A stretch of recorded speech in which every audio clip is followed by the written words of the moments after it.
नमस्कार विद्यार्थी मित्रांनो, मी धनंजय मते, स्वराज्य अकॅडमी संचालक पुणे। आयोगाने रिसेंटली राज्यसेवा मेनचा सिलेबस पूर्णपणे अपडेट केला आहे, रिशफल केला आहे। त्या दृष्टीने प्रत्येक पॉइंट किंवा घटकानिहायचे की आपल्याला GS4 ला महत्त्वाचा एरिया आहे आपण तो पाहणार आहे, जो की अर्थव्यवस्था घटकामध्ये आहे। ओके, तर जर आपला सिलेबसवर कमांड नसेल तर आपल्याला आयोग गुलीगत धोका देते। ओके, तर त्या अनुषंगाने आपल्याला पूर्णपणे सिलेबसचे मायक्रो पॉइंट्स आपल्याला पाहायचे आहेत। ठीक आहे, तर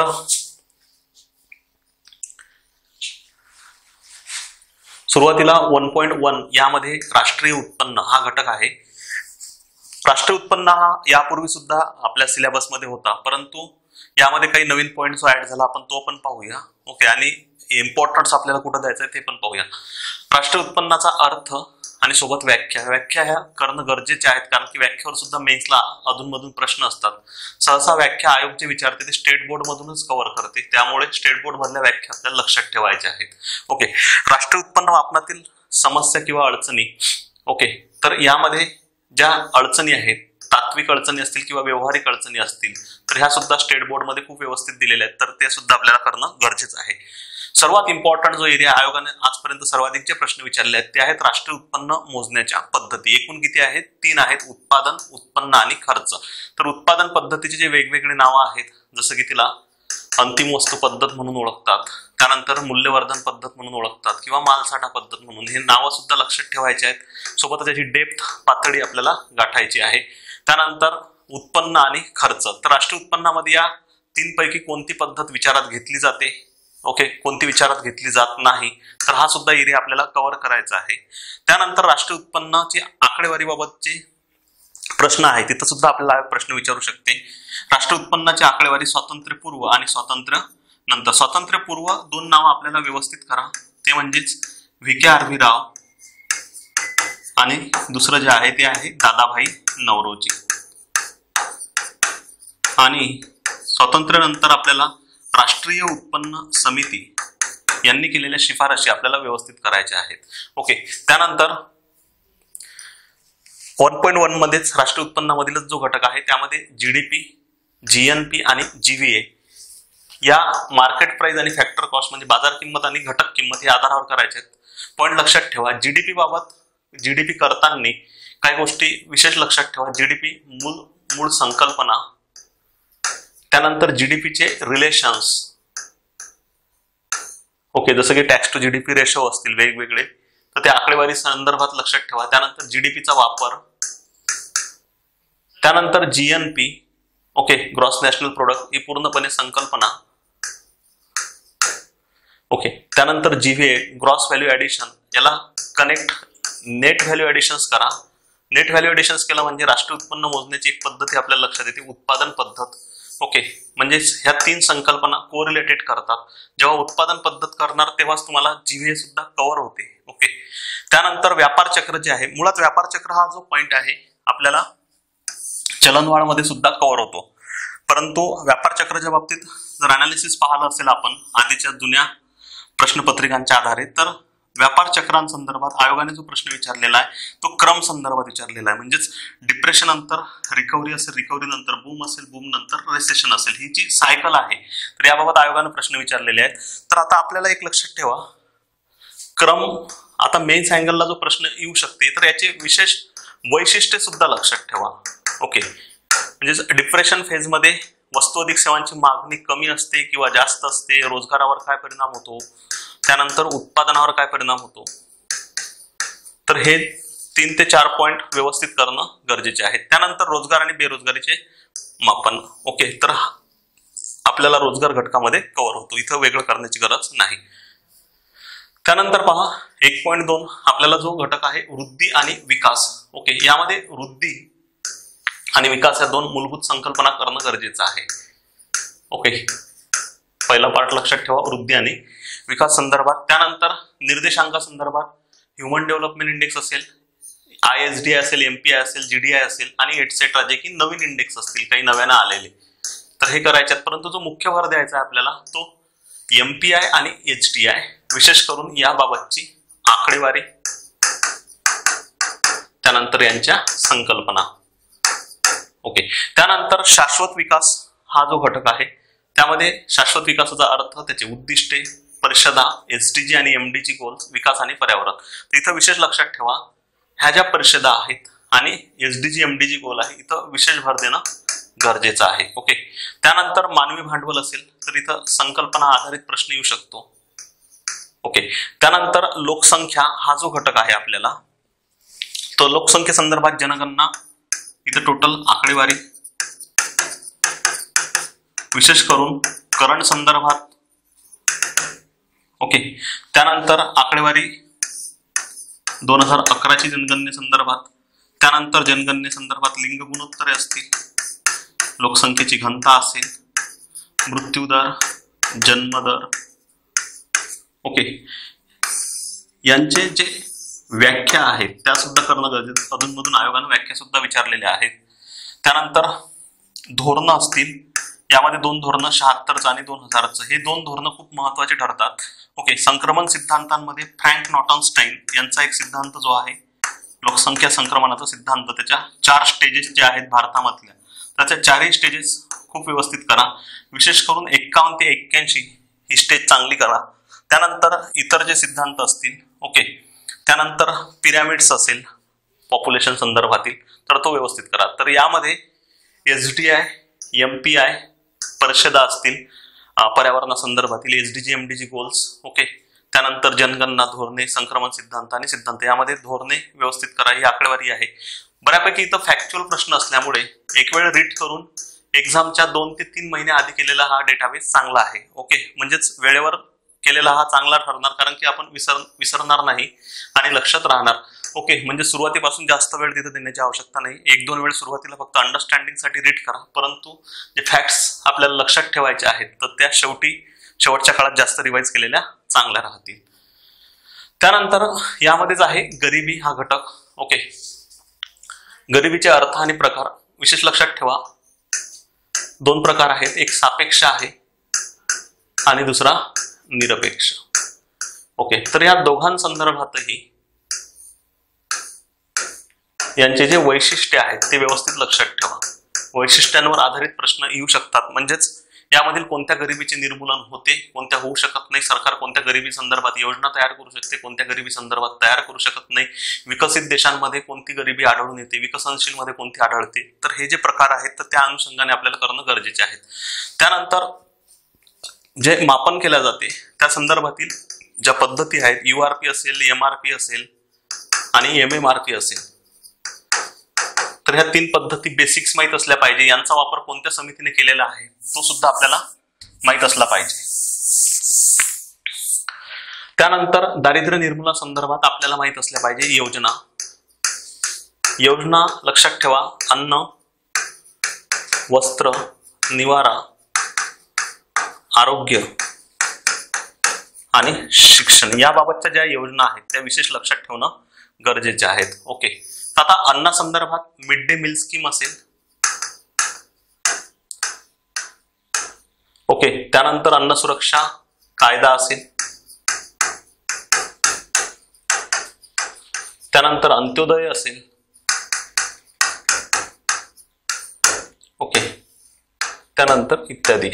निवारा संदर्भात प्रधानमंत्री आवास असेल, इंदिरा आवास असेल, त्यानंतर झोपडपट्टी पुनर्वसन योजना असेल इत्यादी. त्यानंतर आरोग्य संदर्भात आयुष्यमान भारत, इंद्रधनुष्य अभियान, शिक्षणासंदर्भात सर्व शिक्षा अभियान. ओके, तर ह्या योजना आपल्याला गरिबी संदर्भात करणं गरजेचे आहे. त्यानंतर मोजमापसाठी झालेले प्रयत्न, आपण निर्मूलनाचा घटक पाहिला. ओके,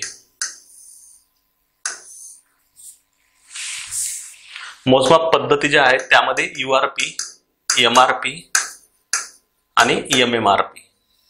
आणि मोजमापासाठी झालेले प्रयत्न यामध्ये समित्यामध्ये कोर समित्या विशेष लक्षात ठेवा. पूर्ण करण्याची गरज नाही, परंतु काही कोर समिती जिथे आयोग नेहमी प्रश्न विचारते त्यामध्ये PD ओझा समिती असेल, त्यानंतर लक्कडावाला, त्यानंतर गौरव दत्त आणि मार्टिन, त्यानंतर सी रंगराजन, तेंडुलकर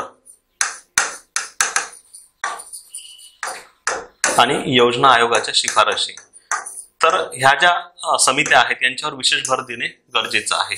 ओके, ह्या कोर समित्या आहेत. त्यानंतर जिथं की नेहमीच प्रश्न विचारले गेले आहेत, त्यानंतर पीडीएसचा जो एरिया आहे त्यामध्ये पीडीएस असेल, आरपीडीएस असेल आणि टीपीडीएस असेल. तर हे तिन्ही केव्हा सुरू झाले, ते तिघांचे वैशिष्ट्य काय आहेत, तर या तिन्ही गोष्टी माहित पाहिजे. पीडीएस व्यवस्था ही शहरी भागातून सुरू झाली, ग्रामीण भागातून सुरू झाली, हा एक एरिया. त्यानंतर पीडीएस संदर्भात रेशन कार्ड असेल, त्याचे प्रकार असतील. ओके, आणि त्याचे विशेष वैशिष्ट्य लक्षात ठेवा. त्यानंतर गिनी गुणांक असेल. ओके, यासाठी कुठल्या वक्ररेषेचा वापर होतो. त्यानंतर गिनी गुणांकामध्ये वाढ जर झाली तर काय होणार, गिनी गुणांकामध्ये घट जर झाली तर काय होणार. त्यानंतर जी बरोबर 0 असेल तर काय परिणाम दर्शवेल, जी बरोबर 1 असेल तर काय परिणाम दर्शवेल. तर हा एक सुद्धा एरिया आपल्याला क्लिअर माहित असायला पाहिजे. ओके, त्यानंतर पहा नेक्स्ट घटक आहे बेरोजगारी. अर्थ, प्रकार, कारणे, परिणाम हा बेसिक एरिया आहे, परंतु यामधले प्रकार डिटेल्स करणं गरजेचे आहे. त्यामध्ये सुद्धा 2 प्रकार जे आहेत ते खूप व्यवस्थित करा. एक म्हणजे छुपी बेरोजगारी आणि दुसरी आहे संरचनात्मक बेरोजगारी. ओके, यावर विशेष भर देणं गरजेचे आहे. ओके, याचे विशेष वैशिष्ट्य व्यवस्थित करा. त्यानंतर बेरोजगारीच्या मापन पद्धतीमध्ये यूपीएस असेल, सीडब्ल्यूएस आणि सीडीएस. यामध्ये यूपीएस आणि सीडीएसच्या ज्या व्याख्या आहेत बेसिक, तर त्या सुद्धा करणं गरजेचं. इथं सुद्धा आयोग प्रश्न विचारू शकते. निर्मला संदर्भातील ज्या योजना आहेत त्यामध्ये विशेष लक्षात ठेवा.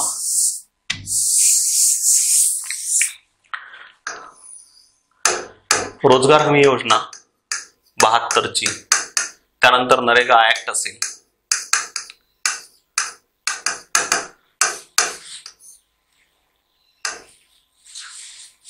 त्यानंतर स्वर्ण जयंती, ग्राम संदर्भात योजना असेल आणि दुसरी आहे शहरी संदर्भात. त्यानंतर 6वी पंचवार्षिक योजना आणि 7वी पंचवार्षिक योजना, या दोन्ही पंचवार्षिक योजनांमध्ये ज्या रोजगारासंदर्भात योजना तयार केलेल्या आहेत तर त्या सुद्धा आपल्याला करणं गरजेचं. पण विशेष भर जो आहे तर या बाबत देणं गरजेचे आहे. ओके, त्यानंतर चुकून पॉइंट आलेला आहे. इतर ज्या योजना आहेत त्यामध्ये विशेष लक्षात ठेवा भारत निर्माण व्यवस्थित करा. तसेच 9व्या आणि 10व्या पंचवार्षिक योजनेच्या दरम्यान ज्या गरिबी आणि सोबतच बेरोजगारी या ठिकाणी ज्या योजना तयार झाल्या आहेत त्या करणं आपल्याला गरजेचं आहे. त्यानंतर दारिद्र्य आणि रोजगार यातील परस्पर संबंध, यामध्ये एक पॉइंट लक्षात ठेवा. जेव्हा तुमच्या ह्या दोन्ही कन्सेप्ट क्लिअर असतील तेव्हा आपल्याला परस्पर संबंध आपल्याला वेगळा करण्याची गरज नाही, कारण की इथं जो प्रश्न येऊ शकतो तो बऱ्यापैकी कन्सेप्च्युअलच प्रश्न येणार. ओके, त्यानंतर पहा नेक्स्ट आहे सार्वजनिक वित्त. मुळात हा पोर्शन आधी सुद्धा होता, कोर पार्ट आहे सार्वजनिक वित्त. सार्वजनिक वित्तामध्ये पहा सार्वजनिक वित्ताचा अर्थ असेल, संकल्पना असेल किंवा सिद्धांत असतील. सिद्धांतांमध्ये काही सिद्धांत जे आहेत ते व्यवस्थित लक्षात ठेवा. ह्यूज डाल्टन असेल, उर्सुला हिक्स असेल, केन्स असेल, फिलिप टेलर असेल. ओके, जेवढे पण सिद्धांत आहेत तर ते सिद्धांत करणं गरजेचे आहेत. ओके, तर सिद्धांत संदर्भात हे काही महत्वाचे सिद्धांत आहेत. सोबतच सार्वजनिक वित्ताची व्याप्ती, निकष गुण वस्तू आणि सार्वजनिक वस्तू, इथं सुद्धा यांच्याबाबत अर्थ आणि हा सिद्धांत कोणी मांडला होता का, तर तो सिद्धांत सुद्धा आपल्याला माहित पाहिजे. त्यानंतर मेन जो पार्ट आहे सार्वजनिक वित्ताचा तो आहे व्याप्तीचा. जेवढी आपली व्याप्तीवर कमांड असेल तेवढे आपले प्रश्न अटेम्प्ट होतात. पॉइंट लक्षात ठेवा, सार्वजनिक प्राप्ती म्हणजेच उत्पन्न, सार्वजनिक खर्च. ओके, तर महसुली प्राप्ती आणि भांडवली प्राप्ती. महसुली प्राप्तीमध्ये कर आणि करेत्तर आहेत, यांचे सुद्धा सब पार्ट्स आहेत, तर ते पूर्ण माहित पाहिजे आपल्याला. त्या सब पार्ट्स बाबत प्रश्न असे असतात की खालीलपैकी कोणती एक महसुली प्राप्ती आहे किंवा नाही, किंवा भांडवली प्राप्ती आहे किंवा नाही. त्यानंतर भांडवली प्राप्तीमध्ये विशेष लक्षात ठेवा निर्गुंतवणुकीतून प्राप्त नफा, ही कन्सेप्ट खूप चांगली करा. त्यानंतर खर्चांमध्ये, सार्वजनिक खर्चांमध्ये दोन खर्च आहेत, एक महसुली आणि दुसरा आहे भांडवली. तर या दोन खर्चांमध्ये त्यांचे जे पार्ट आहेत छोटे छोटे ते करणं गरजेचे आहे. त्यासोबतच हे यामधील उत्पादक खर्च कुठला आहे आणि अनुत्पादक खर्च कुठला आहे, तर हे तुलनात्मक आपल्याला माहित पाहिजे. त्यामुळे आपल्याला तूट संकल्पना व्यवस्थित कळते. त्यानंतर सार्वजनिक कर्ज, याबाबत लक्षात ठेवा, एक अंतर्गत कर्ज आहे आणि दुसरं बाह्य कर्ज आहे. ओके, अंतर्गत कर्जाचे आपल्याला माहिती पाहिजे स्त्रोत. अंतर्गत कर्ज घेतल्यामुळे त्याचे फायदे किंवा तोटे काय आहेत ते सुद्धा आपल्याला माहित पाहिजे. सेम बाह्य कर्ज, बाह्य कर्जामध्ये दोन भाग आहेत, बाह्य कर्ज आहेत आणि बाह्य अनुदाने आहेत.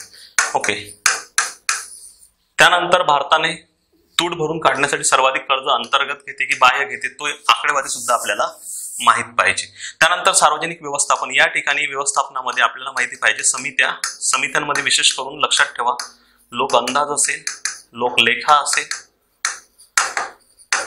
त्यानंतर सार्वजनिक उपक्रम समिती असेल, त्यानंतर कॅग असेल आणि सीजी असेल.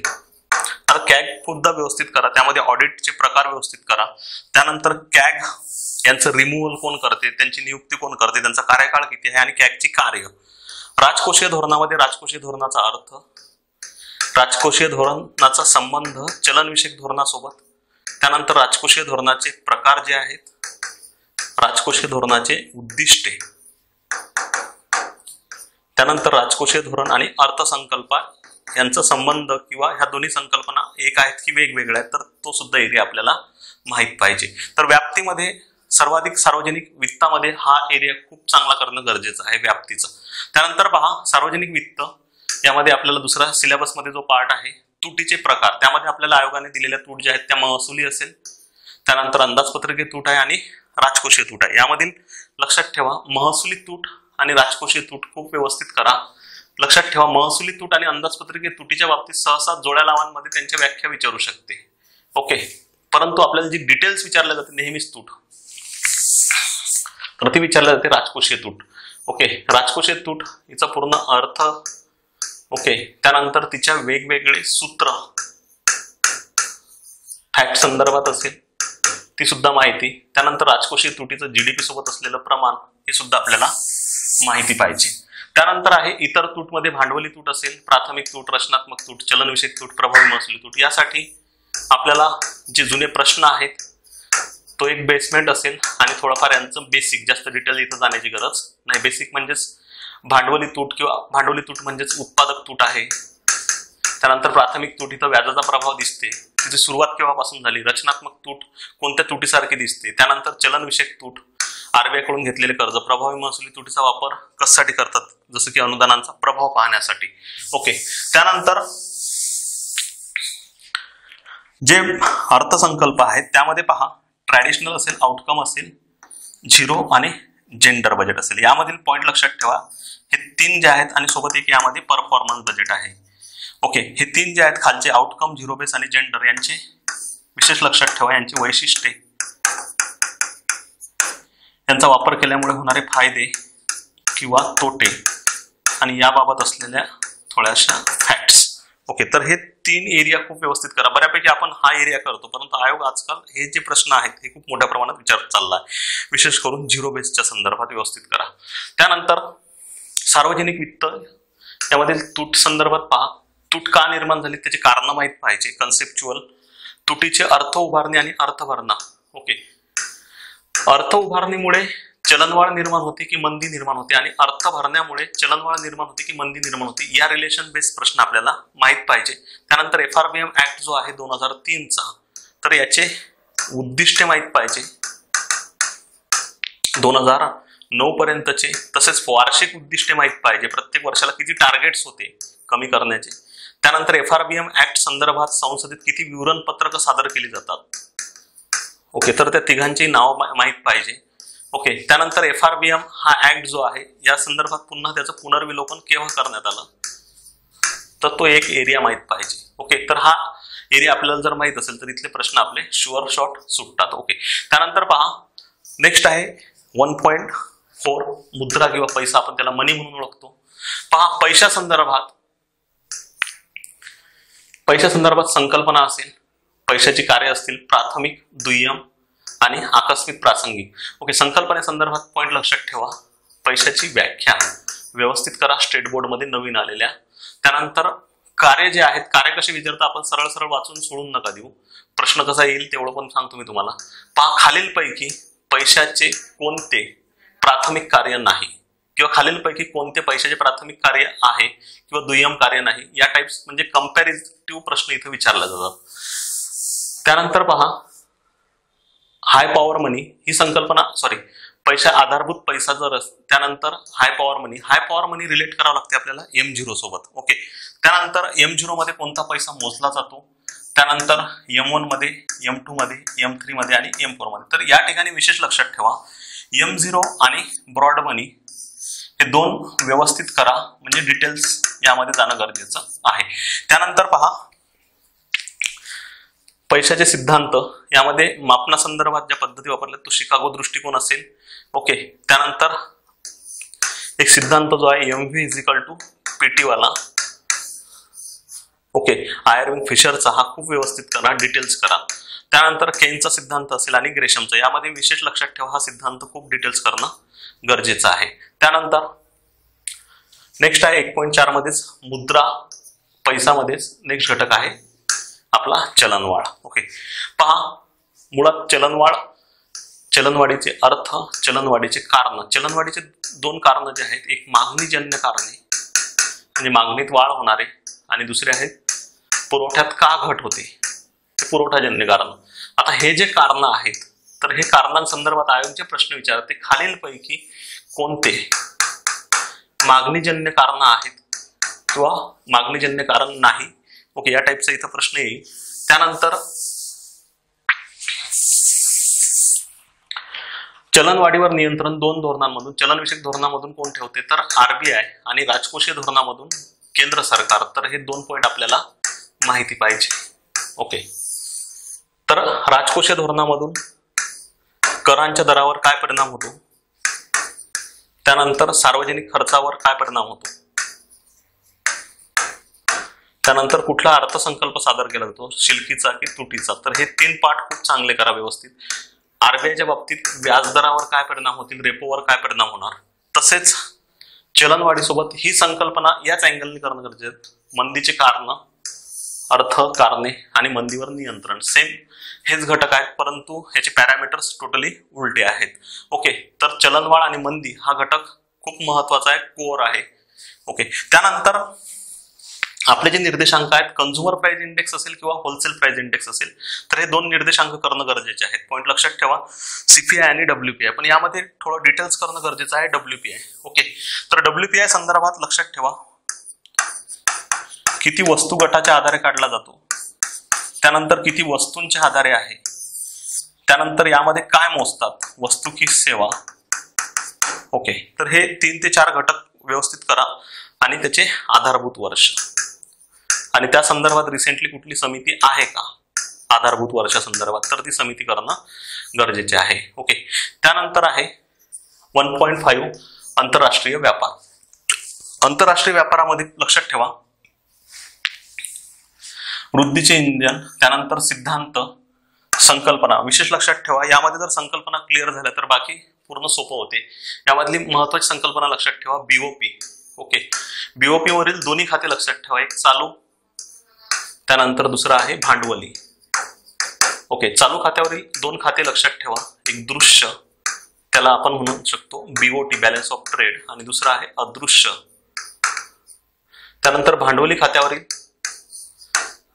गुंतवणूक व्यवहार आणि दुसरे आहे कर्ज. गुंतवणुकीमध्ये FDI, FII असेल आणि FPI असेल. तर हे जे घटक आहेत हे व्यवस्थित करणं गरजेचे आहे. पॉइंट लक्षात ठेवा, BOP संकल्पना जर व्यवस्थित झाली आपली, तर हे बाकी सर्व पॉइंट छोटे मोठे जे आहेत, म्हणजे चालू खात्यावरील तूट असेल, त्यानंतर रुपया दृश्य खात्यावर केव्हा परिवर्तनीय केला, अदृश्य खात्यावर केव्हा केला, चालू खात्यावर केव्हा केला, भांडवली खात्यावर रुपया परिवर्तनीय आहे किंवा नाही, त्याबाबत कुठली समिती होती, त्यानंतर FDI संदर्भात असेल, FII संदर्भात, FPI संदर्भात. म्हणजेच आपल्याला मूळ संकल्पना जी क्लिअर करायची ती आहे BOP. म्हणजे BOP जेवढ्या प्रमाणात तुमची क्लिअर असेल तेवढ्या प्रमाणात खालचे पॉइंट जे आहेत इतर व्यवस्थित क्लिअर होतात. बीओपीचाच भाग जो आहे बीओटी. ओके, त्यानंतर एफडीआय असेल. एफडीआय संदर्भात लक्षात ठेवा, एफडीआय अर्थ, एफडीआयचे फायदे, एफडीआयचे तोटे, एफडीआयचे वैशिष्ट्ये, हा एक पॉइंट. त्यानंतर नेक्स्ट पॉइंट लक्षात ठेवा, एफडीआय सर्वाधिक, क्रम लक्षात ठेवा, कोणत्या देशातून आलेला आहे, कोणत्या क्षेत्रात आलेला आहे आणि कोणत्या राज्यात आहे. ओके, तर हे एफडीआय संदर्भात. त्यानंतर एफडीआयला दिली जाणारी परवानगी. ओके, त्यानंतर पहा एफआयआय, फॉरेन इन्स्टिट्यूशनल इन्व्हेस्टर. यामध्ये पी नोट्स ही संकल्पना खूप छान करा. इथं आयोगानं राज्य यूपीएससीला प्रश्न विचारलेला, विशेष लक्षात ठेवा, तो प्रश्न रिपीट होऊ शकतो. त्यानंतर एफआयआयला कोण परवानगी देते? एफआयआय कशामध्ये इन्व्हेस्टमेंट करू शकते? शेअर्स मध्ये करू शकते की डिबेंचर्स मध्ये करू शकते की बॉन्ड्स मध्ये की तिन्हीमध्ये? तर हा सुद्धा पॉइंट लक्षात ठेवा. त्यानंतर फॉरेन पोर्टफोलिओ इन्व्हेस्टमेंट ही संकल्पना याला कोरिलेटेड करते. जेव्हा एफआय संकल्पना क्लिअर होईल तेव्हा आपला एफपीआय संकल्पना सुद्धा क्लिअर होते. ओके, नेक्स्ट पहा, आंतरराष्ट्रीय व्यापारमध्येच दृश्य खाते आणि अदृश्य खाते यांची तुलनात्मकता माहित असली पाहिजे. मी आधीच सांगितलं तुम्हाला बीओपी वर. ओके, त्यानंतर आकडेवारी, आयात आणि निर्यात यामध्ये लक्षात ठेवा वस्तू, त्यानंतर वस्तू गट, या संदर्भात देश. ओके, त्यानंतर एफडीआय, चालू खात्यावरील तूट. ओके, एफडीआय मध्ये विशेष लक्षात ठेवा आकडेवारी, चालू खात्यावरील तुटीचे जे प्रमाण आहे, ओके, ते विशेष करून लक्षात ठेवा 91 सालचे, 2011 सालचे आणि मागील 3 वर्षामधले. ओके, त्यानंतर पहा परकीय व्यापार धोरण 1991 पूर्वीचं आणि 1991 नंतरचं. पूर्वीमध्ये लक्षात ठेवा, पूर्वीचं जे धोरण होतं ते होतं पूर्णपणे आयात पर्यायीकरणावर. त्यानंतर 91 नंतरचं जे आहे ते आयात उदारीकरणावर आहे. ओके, त्यानंतर यामध्ये समित्या, आबिद हुसेन समिती असेल, मुदलियार समिती असेल, टंडन समिती असेल, तर त्या समित्या सुद्धा व्यवस्थित करा. त्यानंतर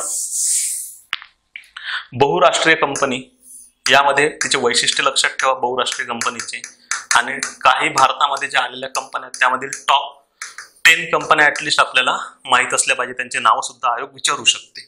ओके, त्यानंतर पहा अवमूल्यन, हा घटक खूप महत्वाचा आहे. अवमूल्यना संदर्भात लक्षात ठेवा, अवमूल्यन प्रश्न काय विचारू शकते आयोग? अवमूल्यनाचा अर्थ, अवमूल्यनाचे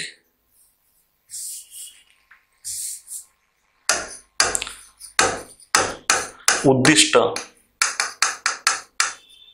अवमूल्यन का करत आहे त्याची कारण आपल्याला माहित असली पाहिजे. सहसा उद्दिष्ट प्रश्न येऊ शकतो. त्यानंतर अवमूल्यना संदर्भात झालेले प्रयत्न, जे की 3 वेळा झालेले होते. ओके, प्रयत्न संदर्भात सर्व आकडेवारी.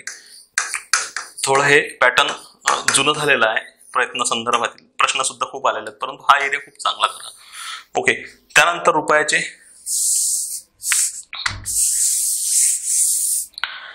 घसरणे संदर्भात. ओके, रुपयाचे घसरणे आणि त्याचे होणारे परिणाम, सोबतच घसरणे आणि अवमूल्यनामधील असलेले सहसंबंध किंवा दोन्ही संकल्पना एक आहेत की वेगवेगळ्या आहेत. त्यानंतर रुपयाचे वधारणे आणि पुनर्मूल्यांकन. सहसा अवमूल्यन आणि घसरणे यावर विशेष भर द्या. ओके, त्यानंतर पहा बीओपी संदर्भात व्यापारामधलाच भाग, रुपयाची परिवर्तनीयता, एस तारापूर समिती. ओके, चालू खात्यावर रुपयाची परिवर्तनीयता आणि भांडवली खात्यावर. ओके, तर हे दोन्ही पार्ट चांगले करा. भांडवली खात्यावर रुपया परिवर्तनीयबाबत कुठली समिती होती, रुपया परिवर्तनीय का झाला नाही, तो एरिया. त्यानंतर सेज ऍक्ट डिटेल्स करा, सेजची धोरण ऍक्ट असेल, त्यानंतर सेजची धोरण असेल, त्यानंतर सेज संदर्भात लागणाऱ्या क्षेत्रफळ म्हणजे जागा, त्यानंतर सेज मध्ये दिल्या जाणाऱ्या टॅक्स मध्ये सवलती, हा एक एरिया आपल्याला माहित असला पाहिजे. त्यानंतर क्रेडिट रेटिंग एजन्सी, यामध्ये भारतीय आणि दुसरे आहेत परकीय, लक्षात ठेवा. आणि करंट बेस लक्षात ठेवा, BRICS credit rating agency. Okay, तर यामध्ये लक्षात ठेवा भारतामधल्या एक क्रिसिल असेल, त्यानंतर इक्रा असेल, केअर असेल आणि परकीयमध्ये मुडीज, त्यानंतर S&P असेल, स्टँडर्ड अँड पुअर आणि फिच. तर लक्षात ठेवा ह्या ज्या बाहेरच्या आहेत या कंपनींसंदर्भात आयोग प्रश्न विचारू शकते. त्यानंतर रेटिंग मध्ये जे रेटिंग दिल्या जातात त्याचे अर्थ लक्षात ठेवा. AAA, त्यानंतर AA, BBB, BBB, C आणि D. ओके, तर हे 2 ते 3 जे आहेत एरिया हे चांगले व्यवस्थित करा. त्यानंतर परकीय व्यापार संबंध महत्वाची आकडेवारी आपण सुरुवातीला सुद्धा पाहिली. त्यानंतर निर्यात प्रोत्साहन उपक्रम, यामध्ये विशेष करून आपल्याला योजना करणं गरजेचं आहे. परकीय व्यापारी कर्ज, ओके, यामध्ये लक्षात ठेवा परकीय व्यापारी कर्ज सर्वाधिक कोणत्या देशाकडून घेतलेले आहेत, कोणत्या संस्थेकडून घेतलेले आहेत, वर्ल्ड बँकेकडून घेतली की IDA कडून घेतली की IMF कडून घेतलेले आहेत, त्यांचा पर्पज सुद्धा माहित असला पाहिजे. त्यानंतर परकीय व्यापार कर्जामध्ये आपण कशामध्ये सर्वाधिक कर्ज घेतलेला आहे, डॉलरमध्ये घेतलेला आहे की युरोमध्ये घेतलेला आहे की अजून कशामध्ये घेतलेला आहे. ओके, त्यानंतर परकीय व्यापार कर्जामध्येच त्याचं GDP सोबत असलेलं प्रमाण हे कमी होत आहे की वाढत आहे. ओके, वाढत असेल तर त्याचे परिणाम सुद्धा आपल्याला कळले पाहिजे. त्यानंतर पहा विनिमय दर, स्थिर आणि तरलता. ओके, तर इथे एक पॉइंट लक्षात ठेवा, स्थिर दर आणि तरलता दर यांचे रिलेशन्स आपल्याला माहित असले पाहिजे रुपयाचे. जर आपल्याला 2 पॉइंट माहित असतील, रुपयाचे घसरणे आणि वधारणे. ओके, सोबतच स्थिर आणि तरलता हे हा रिलेशन्स आपल्याला घसरणे आणि वधारणे सोबतच शिकायचा आहे. यामध्ये फ्लोटिंग आणि फिक्स असे जे 2 रेट आहेत याचं रिलेशन्स आपल्याला इथं सुद्धा येऊ शकते रुपयाची कन्व्हर्टेबिलिटी ऑफ रुपीमध्ये. ओके, तर हे 2-3 पॉइंट व्यवस्थित करा म्हणजे संकल्पना कोरिलेटेड करते घसरणे, वधारणे आणि रुपयाचे परिवर्तन येते सोबत. त्यानंतर पहा आंतरराष्ट्रीय व्यापारमध्ये संघटना सुद्धा आहेत आपल्याला. इंटरनॅशनल मॉनिटरी फंड असेल, सार्क, आसियान असेल, वर्ल्ड ट्रेड ऑर्गनायझेशन, त्यानंतर वर्ल्ड बँक असेल, इंटरनॅशनल डेव्हलपमेंट एजन्सी असोसिएशन, त्यानंतर आशियाई विकास बँक असेल. इथं पॉइंट लक्षात घ्या की या सर्व संस्थांची स्थापना, उद्दिष्टे, त्यांची कार्य, मुख्यालय, त्यांची प्रकाशने किंवा त्यांचे करार यावर विशेष भर द्यावा. म्हणजेच खूप सारे आपल्या समोर जर आकडेवारी येत असेल तर त्यामधलं आपण काय केलं पाहिजे हे पॉइंट लक्षात ठेवा. त्याची स्थापना, उद्दिष्टे, त्याची कार्य, मुख्यालय, प्रकाशने आणि करार. परंतु एक पॉइंट दिलेला आहे, यामधील WTO ही संस्था आपल्याला डिटेल करणं आवश्यक आहे. तर आपण त्याबाबत सुद्धा पाहूया. पहा WTO मध्ये गॅट ते WTO म्हणजेच हा एक करार होता, ही एक संस्था आहे. गॅटच्या ज्या फेऱ्या आहेत त्या विशेष लक्षात ठेवा आणि WTOच्या परिषदा ज्या आहेत त्या व्यवस्थित लक्षात ठेवा. त्यानंतर गॅटच्या कोणत्या फेरीत WTO संदर्भात प्रस्ताव आणण्यात आला तो एक एरिया. त्यानंतर WTO मध्ये करार जे आहेत त्यामध्ये विशेष करून कृषी करार व्यवस्थित करा, कारण की आपल्याला हा कृषीमध्ये सुद्धा कामी येतो. कृषी करारामध्ये ज्या बॉक्स संकल्पना दिलेल्या आहेत त्या 3 बॉक्स संकल्पना, ब्ल्यू बॉक्स असेल, त्यानंतर आंबर बॉक्स असेल आणि ग्रीन बॉक्स असेल. हे 3 बॉक्स आपल्याला व्यवस्थित करणं गरजेचे आहे. त्यानंतर ट्रिप्स असेल इन्व्हेस्टमेंट संदर्भात आणि सर्व्हिस संदर्भात गॅट्स असेल. तर हे सर्व करार आपल्याला डिटेल्स करणं गरजेचे आहेत. विशेष भर द्या कृषी करारासंदर्भात. त्यानंतर आहे MFN तत्व आणि नामायक ॲग्रीमेंट असेल आणि इतर काही परिषदा असतील. सोबतच शांतता करार, पीस क्लॉज आणि सामाजिक परिच्छेद. हे पॉइंट्स आपल्याला मुख्य आहेत WTO चॅप्टर मध्ये. परंतु WTO मध्ये सुरुवातीचा बेसिक एरिया, त्याची स्थापना वगैरे आणि कृषी करारावर विशेष भर देणं गरजेचं आहे. ओके, नेक्स्ट घटक आहे आपला 2.1 मध्ये भारतीय अर्थव्यवस्था. यामध्ये पहा दारिद्र्य असेल, बेरोजगारी असेल, प्रादेशिक असमतोल असेल. ओके, ह्या पॉईंट लक्षात घ्या. पूर्वीच्या दारिद्र्य व बेरोजगारीमध्ये हा कव्हर झालेला आहे. पॉईंट लक्षात घ्या, वेगळं इथं करण्याची गरज नाही. कुठल्या घटकामध्ये 2.1 मधील पहिलाच घटक. त्यानंतर नियोजनाचे प्रकार. ओके,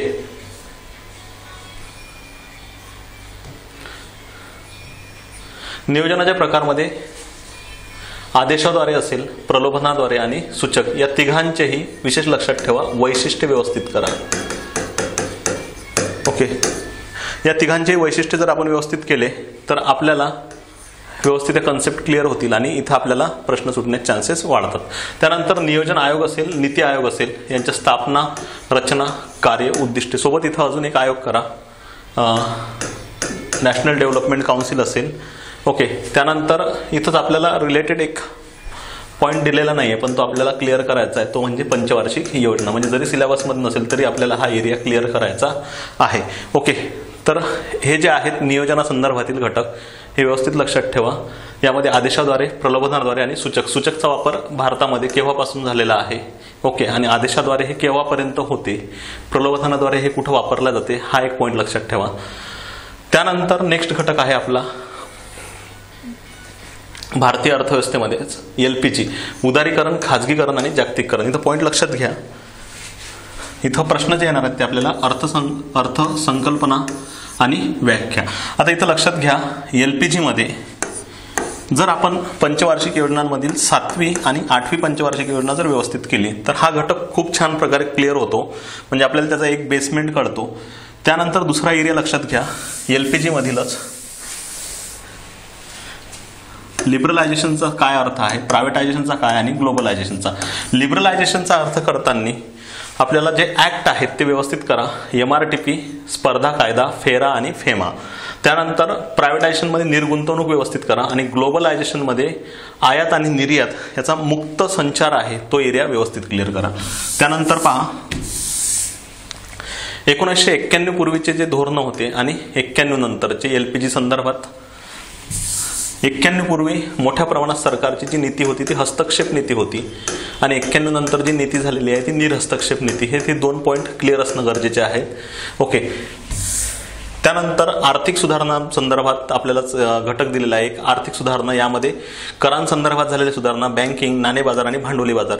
इथं पॉईंट लक्षात घ्या, हे सेपरेट करण्याची गरज नाही. जरी सिलेबसमध्ये या टॉपिक सोबत रिलेटेड केलेलं असलं तरी जेव्हा आपण हे चॅप्टर करणार आहे, टॅक्सचे असतील, सोबत बँकिंगचे असेल, नाणे बाजार असेल किंवा भांडवली बाजार असेल, तर हे या चॅप्टरमध्येच क्लिअर होते. कारण करांसंदर्भात जर आपण पाहिलं असेल तर व्हॅट असेल, GST असेल, हे बऱ्यापैकी 91 नंतरचे बदल आहेत. बँकिंग संदर्भात 91 नंतरची बँकिंग आहे, त्यामध्ये बँकिंगमध्ये झालेले नवीन बदल, प्रायव्हेटायझेशन असेल बँकांचं, त्यानंतर डिजिटल बँकिंगचे काही स्रोत असतील. नाणे बाजारामध्ये रेपो आणि रिव्हर्स रेपो व्यवहारांना झालेली सुरुवात, त्यानंतर MSF असेल. ओके, भांडवली बाजारामध्ये सेबीचा वाढता रोल. ओके, त्यानंतर सेबीचा वैधानिक दर्जा. भांडवली बाजारामध्ये जे शेअर मार्केटमध्ये काही बदल झालेले आहेत ते विशेष लक्षात ठेवा 91 नंतरचे. म्हणजे हे स्पेशल या चॅप्टरमध्ये सुद्धा हे कव्हर होते, म्हणजे इथं वेगळं करण्याची गरज नाही. तर इथं हा एरिया कोर जर व्यवस्थित झाला तर इथं वेगळं काही करण्याची गरज नाही, हे स्पेशल चॅप्टर्समध्येच कव्हर होते. ओके, त्यानंतर पहा 2.2 भारतीय शेती व ग्राम विकास. एक पॉईंट लक्षात घ्या, आपण इथं पूर्ण शेती जेवढा एरिया आहे आपल्याला GS4 मध्ये ॲग्रीचा तेवढा आपण कव्हर करणार आहे. यापूर्वीच्या सिलेबसमध्ये ॲग्रीवर आपल्याला 23 प्रश्न येत होते, 23 ते जवळपास 25. ओके, तर एवढ्या प्रश्नांचं एक स्वरूप होतं. परंतु कृषीमध्ये एक पॉईंट लक्षात घ्या, कृषीमध्ये 2 पार्ट जातात आपल्याला. एक म्हणजे जो आहे मिक्स कृषी, मिक्स ॲग्री म्हणू शकतो आपण त्याला, आणि दुसरा कोर ॲग्री, कोर कृषी. पहा मिक्स कृषीमध्ये समजा आपले हे जर टॉपिक खूप चांगले व्यवस्थित झालेले असेल, त्यामध्ये येते बँकिंग, सहकार, पंचवार्षिक योजना, त्यानंतर WTO आणि काही टॅक्सचा संबंध असेल. तर हे जर टॉपिक आपले व्यवस्थित क्लिअर असतील तर मिक्स कृषीमधले भरपूर प्रश्न आपले सुटतात. कोर कृषीमध्ये आपण ते पार्ट आपण पाहणारच आहे. ओके, तर असे 2 एरियामध्ये कृषी जाते. ओके, पहा क्षेत्रीय अंतरसंबंध. यामध्ये शेती, उद्योग आणि सेवा या 3 क्षेत्रांचा वाटा जो आहे 91 पूर्वीचा आणि 91 नंतरचा. पॉईंट लक्षात ठेवा, शेती संदर्भात, उद्योग संदर्भात आणि सेवा संदर्भात. याबाबतची आपल्याला आकडेवारी माहीत असली पाहिजे.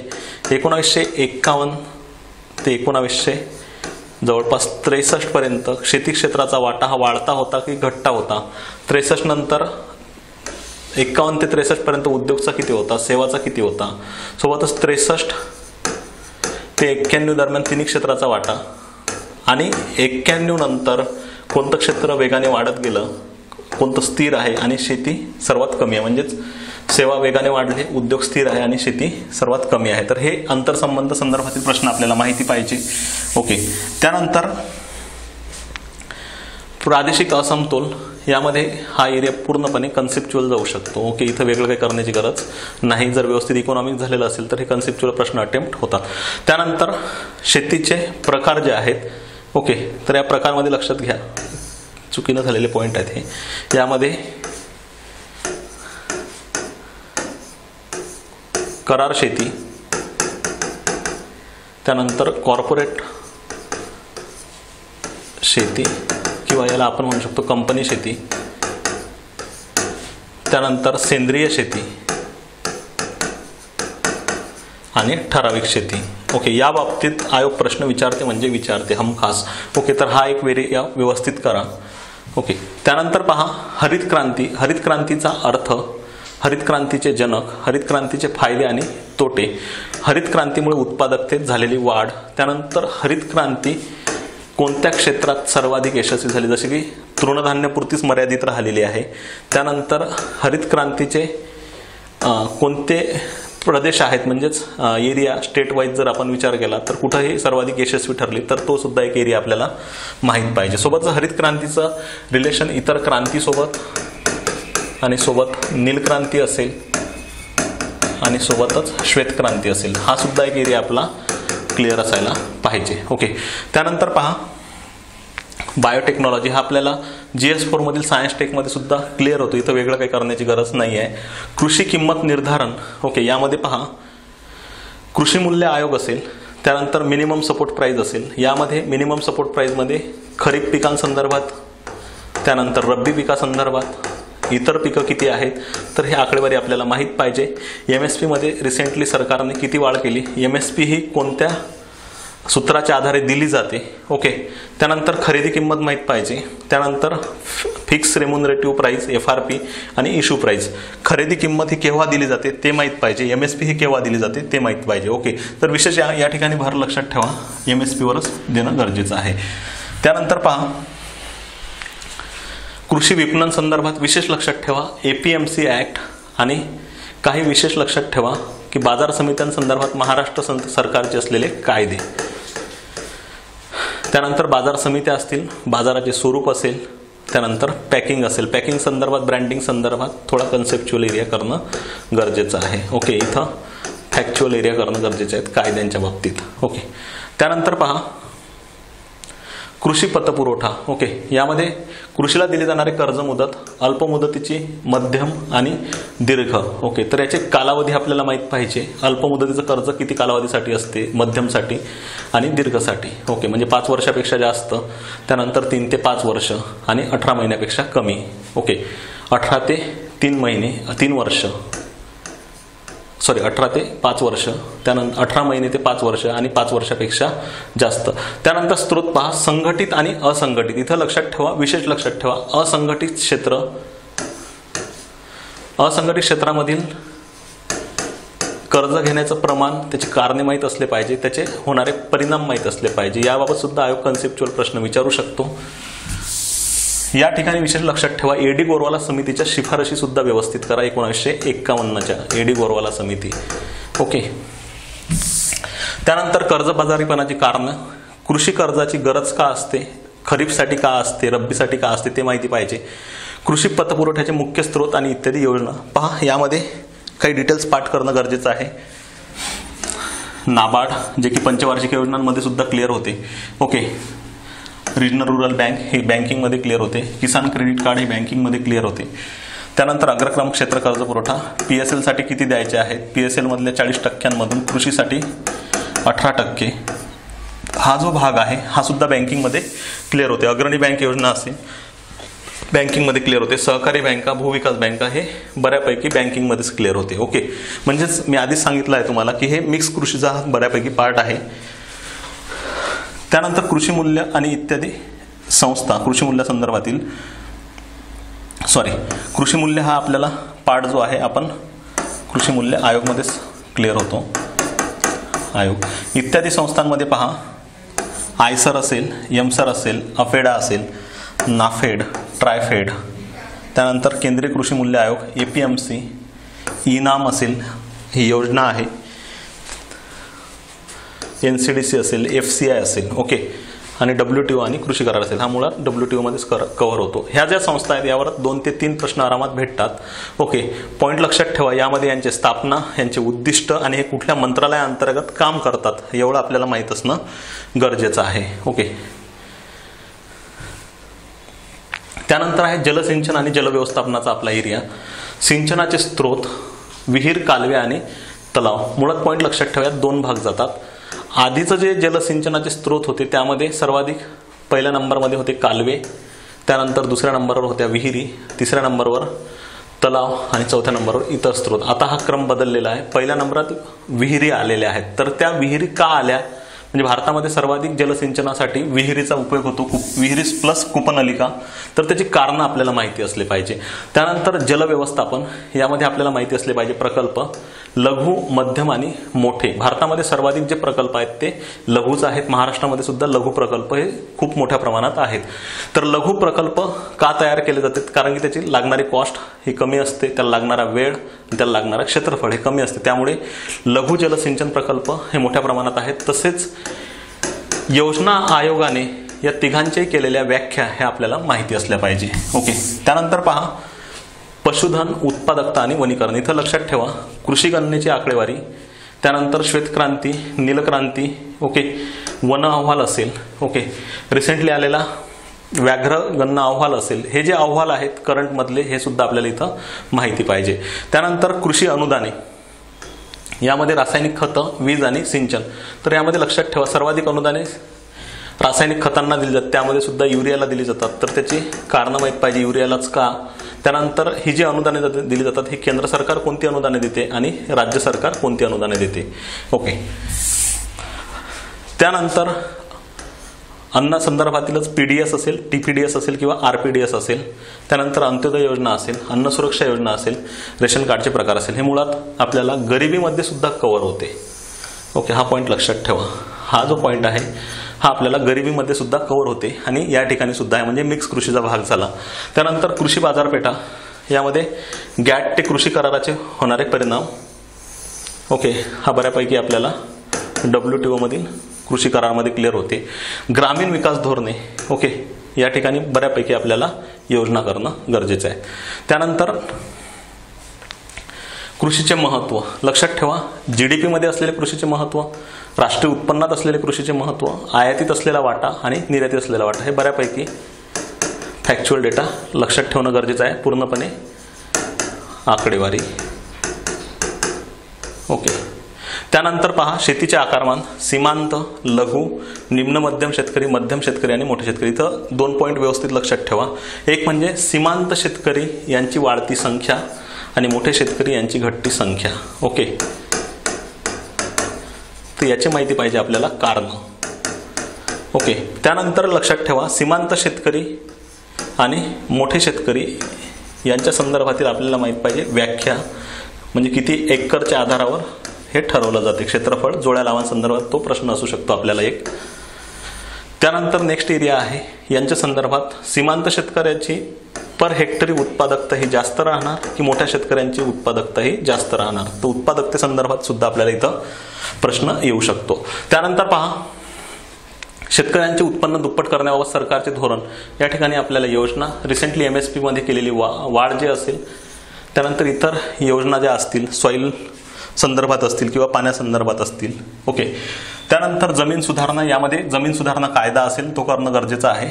जलसंधारण, यामध्ये प्रकल्प आणि योजना हे मुळात आपल्याला आधीच्या मोठे जलसंधारण प्रकल्प, मोठे, लघु आणि मध्यम यामध्ये सुद्धा हे क्लिअर होते. शेतीचे यांत्रिकीकरण, यामध्ये बऱ्यापैकी पायाभूत सुविधांची रिलेशन सोबतच नवीन यंत्र जे वापरले जातात आणि यांत्रिकीकरण का झाले तर त्याची कारणं माहिती पाहिजे. ओके. यांत्रिकीकरणामुळे शेतकऱ्यांना झालेले फायदे माहिती पाहिजे. ओके. चलनवाढ आणि मंदी यांचा कृषीसोबत असलेला संबंध विशेष लक्षात ठेवा. या ठिकाणी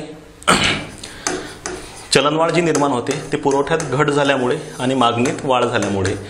तर इथं आपल्याला जो महत्त्वाचा घटक आहे पुरवठ्यात घट, त्यामध्ये पुरवठा का घटला तर कृषीचे उत्पादन का कमी झाले. ओके. तर कृषीचे उत्पादन वाढले तर त्याचा काय परिणाम होणार, तर या रिलेशन बेस इथं प्रश्न आपल्याला विचारू शकते. मुळात चलनवाढ मंदीमध्येच तो क्लिअर होतो. त्यानंतर कृषी कर आणि GST यांचं रिलेशन असेल, मुळात हा टॅक्समध्ये क्लिअर होतो. मुळात भारतात कृषी कर हा पूर्णपणे एक्झेम्प्ट आहे. ओके. त्यानंतर WTO आणि कृषी करार हा WTO मध्ये आपल्याला एरिया क्लिअर होतो. ओके. पहा लक्षात घ्या 2.2, 2.10, 2.11 वरील सर्व कृषीविषयक घटकांमधील सर्व मुद्दे कव्हर केले. मी सुरुवातीला सांगितलं एवढे मुद्दे खूप झालेले आहेत, सफिशियंट आहेत. ओके, या व्यतिरिक्त थोडे जर ॲडिशन्स तुम्हाला करा वाटले तर तुम्ही करू शकता, पण हे मोस्ट रिपीटेड एरियाज आहेत की इथं प्रश्न आपल्याला विचारू शकते. ओके, त्यानंतर पहा नेक्स्ट घटक आहे आपला सहकार. ओके, सहकारामध्ये पहा सहकाराचा अर्थ, लेखापरीक्षण, सहकाराचे उद्दिष्टे, तत्वे, सहकारासंदर्भात असलेले कायदे आणि समित्या. हा एरिया खूप व्यवस्थित करा. कायदे आणि समित्यांचा आणि सहकाराची तत्वे, नवीन तत्वे आणि जुनी तत्वे. सोबतच सहकारासोबतच इथं PSL हा एरिया माफ करा, SHG हा एरिया चांगला करा. सेल्फ हेल्प ग्रुप, आपण त्याला महिला बचत गट म्हणतो. ओके, महिला बचत गटासंदर्भात काही बेसिक लक्षात ठेवा. महिला बचत गटांमधील संख्या, त्यानंतर ग्रामीणसाठी असतात की शहरीसाठी, त्यानंतर आर्थिकदृष्ट्या दुर्बल की सामाजिकदृष्ट्या दुर्बल, हा एक एरिया इथं व्यवस्थित करणं गरजेचं आहे. सहकार मुळात आपल्याला बऱ्यापैकी मेन्सलाच असल्यामुळे इतर ठिकाणी त्याचा उपयोग जास्त नाही, आणि याच्यावर येणाऱ्या प्रश्नांची संख्या सुद्धा आधी जर पाहिली असेल आपण जुन्या काळात तर, म्हणजे जुन्या प्रश्नपत्रिकांच्या वेळेस, तर आपल्याला ते कळते. ओके, नेक्स्ट आहे 2.4 मध्ये मौद्रिक व वित्तीय क्षेत्र. ओके, पॉईंट लक्षात घ्या. यामध्ये वित्तीय क्षेत्रामध्ये जो भाग येतो आपल्या वित्तीय बाजार म्हणून, त्यामध्ये येतो नाणे बाजार आणि भांडवली बाजार. यांचे सर्व घटक महत्वाचे जे की यांचे स्रोत असतील, नाणे बाजार आणि भांडवली बाजार, तसेच 91 नंतर झालेले बदल असतील. ओके, तर या क्षेत्रामध्ये विशेष लक्षात ठेवा, 91 नंतर झालेले बदल व्यवस्थित लक्षात ठेवा, तिथंच आपले प्रश्न सुटतात. हा नव्याने आलेला सिलेबसमध्ये भाग आहे बऱ्यापैकी, नाणे बाजार आणि भांडवली बाजार. आपण एवढं डिटेल्स आधी करत नव्हतो, पण आता हा करणं गरजेचं आहे. त्यानंतर RBI संदर्भात फॅक्च्युअल माहिती, जसं की RBI ऍक्ट असेल, त्यानंतर RBI स्थापना, RBI चे मुख्यालय, गव्हर्नर, त्यानंतर डेप्युटी गव्हर्नर, याबाबतचे जे फॅक्ट्स आहेत ते व्यवस्थित करणं गरजेचं आहे. त्यानंतर चलनविषयक धोरण. ओके, यामधील चलनविषयक धोरणांमधील संख्यात्मक साधने हा भाग खूप डिटेल करणं गरजेचं आहे. संख्यात्मक साधनांमध्ये विशेष लक्षात ठेवा, रेपो असेल, रिव्हर्स रेपो रेट असेल, CRR, SLR, बँक रेट असेल आणि ओपन मार्केट ऑपरेशन असेल. यामध्ये रेपो, रिव्हर्स रेपो रेट, त्यानंतर OMO हे खूप व्यवस्थित करा. त्यानंतर चलनविषयक धोरणाची साधने आपण त्यामध्येच पाहिलं, संख्यात्मक आणि गुणात्मक, आणि क्रेडिट पॉलिसीज RBIचे हे बऱ्यापैकी कार्यामध्ये सुद्धा कव्हर होते. ओके, RBIला यासोबतच करंटची जोड सुद्धा देणं गरजेचं असते नेहमीसाठीच. ओके, लक्षात ठेवा. त्यानंतर बँकिंग आणि इतर वित्त संस्था हा सुद्धा आपल्याला घटक आहे. इथे लक्षात घ्या, बँकिंगमध्ये 1991 पूर्वीची बँकिंग, ओके, आणि 91 पूर्वीची बँकिंग, यामध्ये 51 ते 91 आणि 91 नंतरची बँकिंग. ओके, SBI ऍक्ट 1955 असेल, त्यानंतर अग्रणी बँक योजना असेल. आता इथे लक्षात घ्या, बँकिंगमध्ये सुद्धा, बँकिंग जर आपलं व्यवस्थित झालं तर आपला कृषीमध्ये सुद्धा भरपूर आपल्याला याचा फायदा होतो. लक्षात घ्या, बँकिंगमध्ये बँकिंग नियमन कायदा असेल 1949चा, 1951ची ED गोरवाला समिती असेल, 1955चा SBI असेल, 1959चा SBI संलग्न ऍक्ट असेल, 1964चा IDBI असेल, 1969चं राष्ट्रीयकरण असेल, त्यानंतर 1980चं राष्ट्रीयकरण असेल, त्यानंतर 1969ची अग्रणी बँक योजना असेल, त्यानंतर PSL असेल, प्रायोरिटी सेक्टर लेंडिंग असेल, 1975ची नरसिंहम समिती ग्रामीण बँक विषयक कार्यगट असेल, 1976चा RRB ऍक्ट असेल, 1982ची नाबार्ड असेल. हा एरिया खूप महत्वाचा ठरतो 91च्या पूर्वीचा. ओके, तर हे जेवढं मी बोललेलं आहे हे पॉइंट क्लिअर करणं गरजेचे आहे. सोबतच 91 नंतर जर आपण पाहिलं असेल तर नरसिंहम समिती असेल, नरसिंहम समिती 1 आणि नरसिंहम समिती 2. त्यानंतर दुसरा एरिया जो आहे त्यामध्ये बेस रेट असेल, त्यानंतर MCLR असेल. तर ह्या दोन्ही संकल्पना माहिती असल्या पाहिजे. त्यानंतर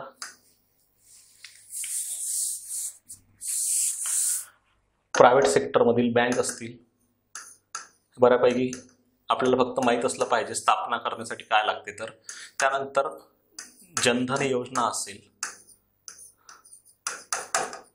डीबीटी असेल, डायरेक्ट बेनिफिट ट्रान्सफरच्या बाबतीत. ओके, त्यानंतर बँकिंगमध्येच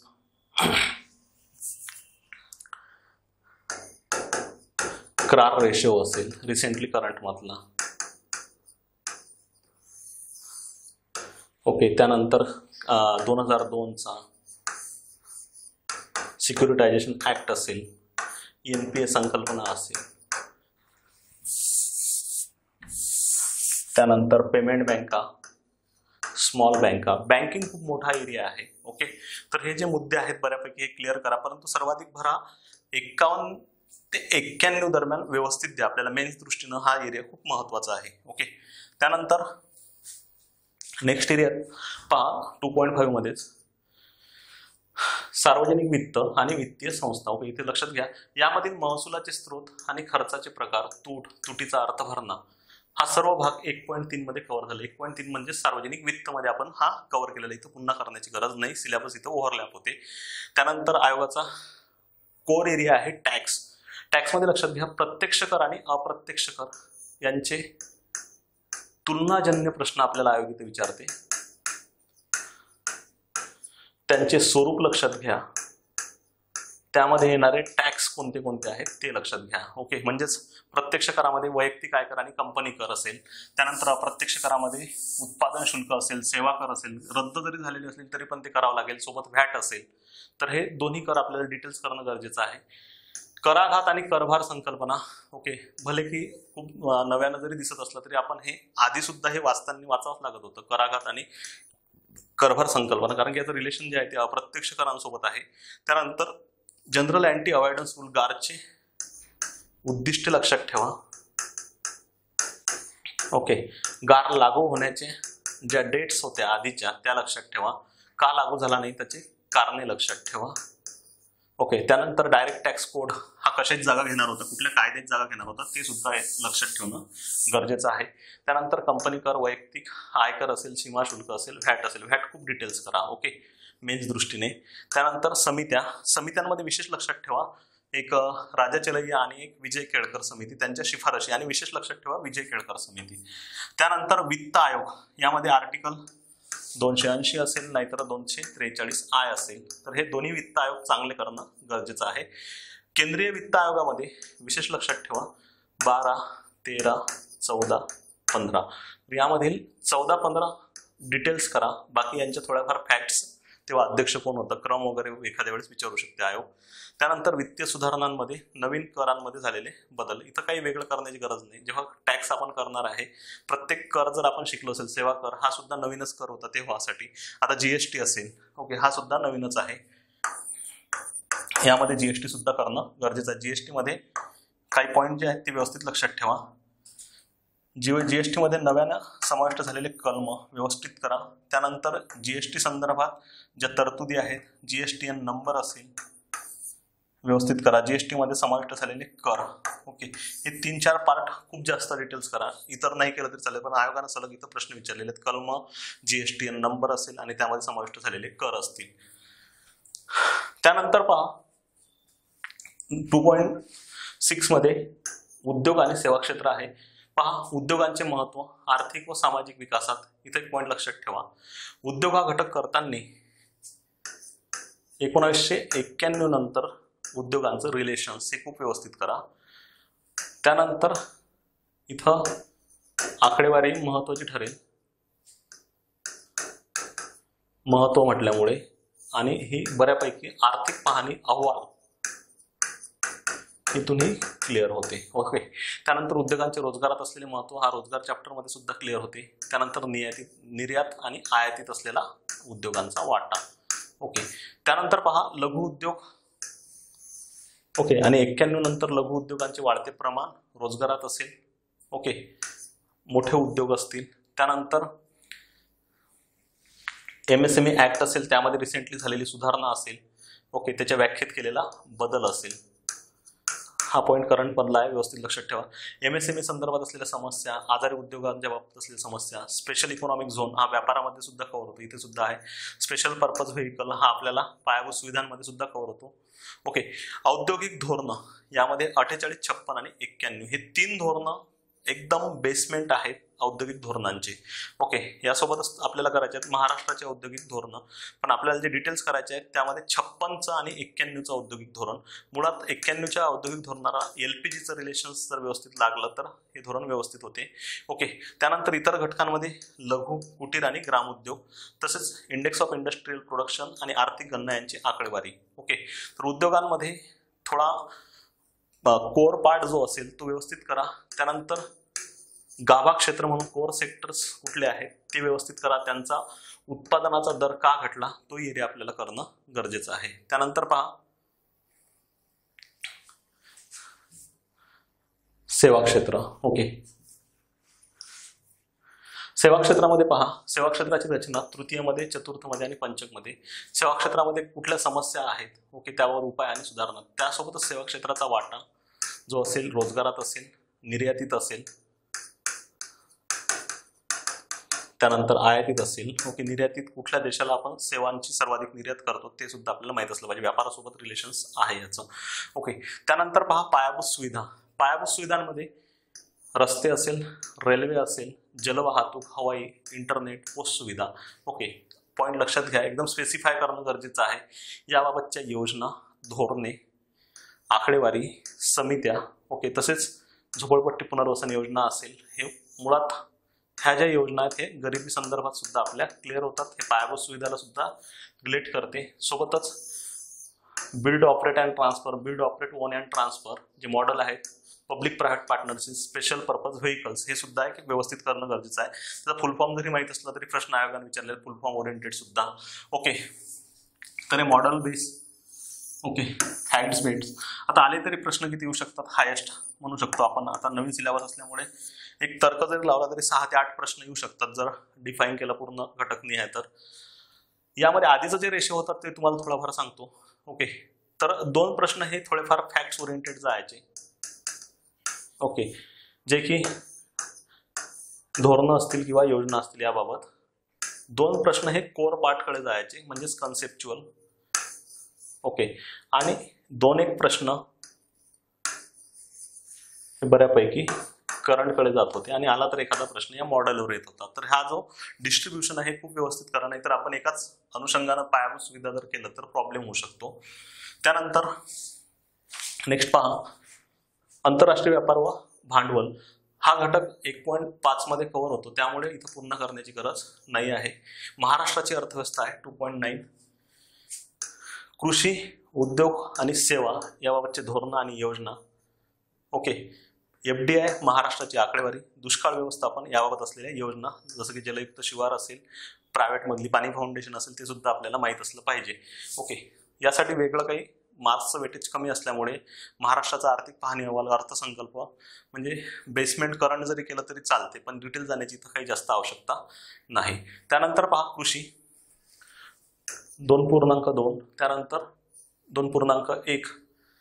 ओके, 2.2, 2.10 मधील 1 आणि 2.10 मधील 2 हे सर्व घटक वरील कृषी घटकामध्ये आपण कव्हर केलेले आहेत. ओके, आपण ते आधीच पाहिलेले आहेत पूर्ण कृषीचे पॉइंट्स. अन्न व पोषण आहार हा ओव्हरलॅप होतो बऱ्यापैकी सिलेबस. म्हणजे आधी जर आपण गरिबी हे चॅप्टर आणि कृषी चॅप्टर जर खूप व्यवस्थित केलं असेल तर पुन्हा इथं वाचण्याची सुद्धा गरज पडत नाही. पहा, PDS असेल, TPDS, RPDS, रेशन कार्डचे 3 प्रकार, त्याचे वैशिष्ट्ये, अन्न सुरक्षा योजना, मिड डे मील स्कीम, हरित क्रांती, अन्न उत्पादकता इत्यादी योजना आणि धोरणे. पहा, लक्षात घ्या. आता हे गरिबीमध्ये पण आहे, कृषीमध्ये पण आहे, गरिबीमध्ये पण आहे, कृषीमध्ये पण आहे. हे गरिबीमध्ये पण कव्हर होते. Okay, mid day meal scheme असेल, त्यानंतर हरित क्रांती कृषीमध्ये कव्हर होते. म्हणजे इथं ओव्हरलॅप झालेला सिलेबस आहे, पुन्हा करण्याची आवश्यकता नाही. पहा, नेक्स्ट आहे खालील घटक अभ्यासक्रमात नाहीत परंतु ते करणं अत्यंत गरजेचे आहेत. हा पॉईंट खूप महत्वाचा आहे, अत्यंत गरजेचे आहेत. त्यामध्ये पंचवार्षिक योजना यांचा कोर पार्ट, MRTP व स्पर्धा कायदा असेल, फेरा आणि फेमा असेल. ह्या काही गोष्टी आहेत की ज्या हिडन आहेत, त्या सुटलेल्या म्हणू शकतो आपण, परंतु त्याचं रिलेशन जर लागलं नाही तर आपल्याला अर्धवट अभ्यास झाल्यासारखं होऊ शकते. त्यानंतर पहा, ओके, काही पॉइंट सांगतो की जे त्या चॅप्टर सोबत रिलेट करणारे घटक आहेत. ओके,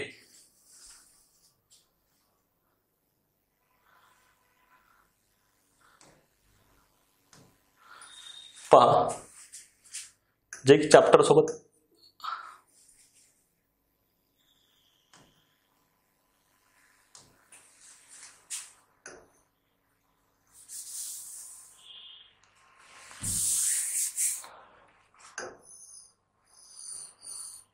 पहा सर्वात आधी चलनवाढ हा घटक करणं गरजेचं आहे. म्हणजे एक रिलेशन सांगतो की त्या चॅप्टर नंतर ते चॅप्टर केले पाहिजे. चलनवाढ नंतर कर प्रणाली, सार्वजनिक वित्त, ओके, किंवा RBI, बँकिंग, पैसा,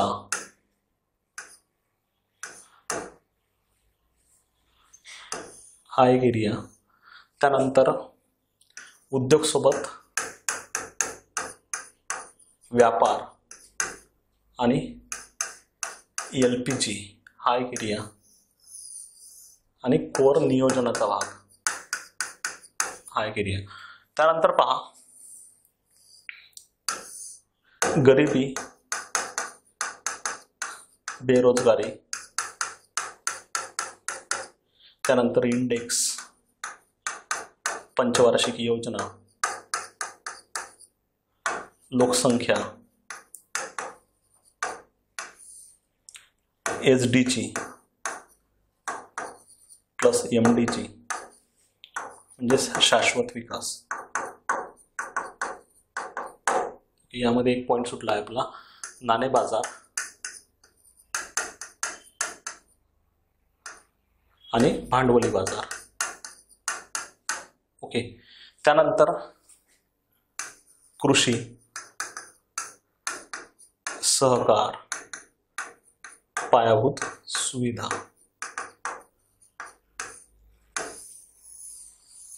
ओके, व्यापारासोबतच इंटरनॅशनल ऑर्गनायझेशन आपण यामध्ये सगळा पार्टच घेतलेला आहे तो.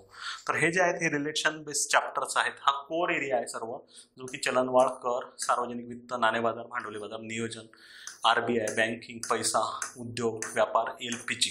ओके, इथं विशेष भर देणं गरजेचं आहे. हा पूर्णपणे फॅक्च्युअल डेटाबेस आहे. बऱ्यापैकी इथं आपल्याला कन्सेप्ट एक वेळ क्लिअर झाल्यानंतर फॅक्ट्स सर्वाधिक लक्षात ठेवावं लागते. फॅक्च्युअल ओरिएंटेड सर्वाधिक प्रश्न असतात या एरियामध्ये आणि हा बऱ्यापैकी मेन्सलाच हा एरिया आहे. ओके, कृषी, सहकार आणि पायाभूत सुविधा म्हणजे आपल्याला कुठला आधी करायचा कुठला नंतर करायचा याचं रिलेशन्स आपल्याला ग्रुप B आणि ग्रुप C यांच्यासोबत सर्वाधिक येते. ओके, ग्रुप B आणि ग्रुप C यामध्ये फक्त एक गरिबी चॅप्टर्स आणि लोकसंख्या चॅप्टर्स ऍड केलं तर ग्रुप B ग्रुप C बऱ्यापैकी क्लिअर होते आणि यातला कट होणारा चॅप्टर नाणे बाजार आणि भांडवली बाजार हे ग्रुप B आणि ग्रुप C ला नाहीत. सोबतच हा जो एरिया आहे हा राज्यसेवा प्रिलिम्सला कोर एरिया आहे. ओके, गरिबी बेरोजगारीवाला. ओके, तर हे जे पार्ट आहेत व्यवस्थित लक्षात ठेवणं गरजेचं आहे. कुठल्या घटकानंतर कुठला घटक आपण केला पाहिजे. आणि सोबतच नेक्स्ट जो आहे यामध्येच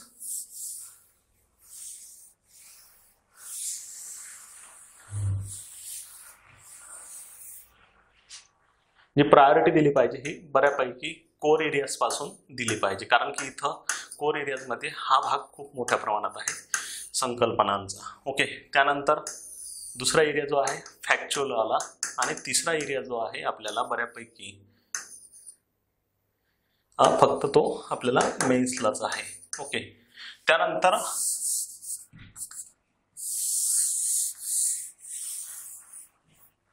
कृषी करण्यापूर्वी, कृषी हा घटक करण्यापूर्वी काही घटक आपले आधी क्लिअर असले पाहिजे. त्यामध्ये बँकिंग असेल, पंचवार्षिक योजना असतील,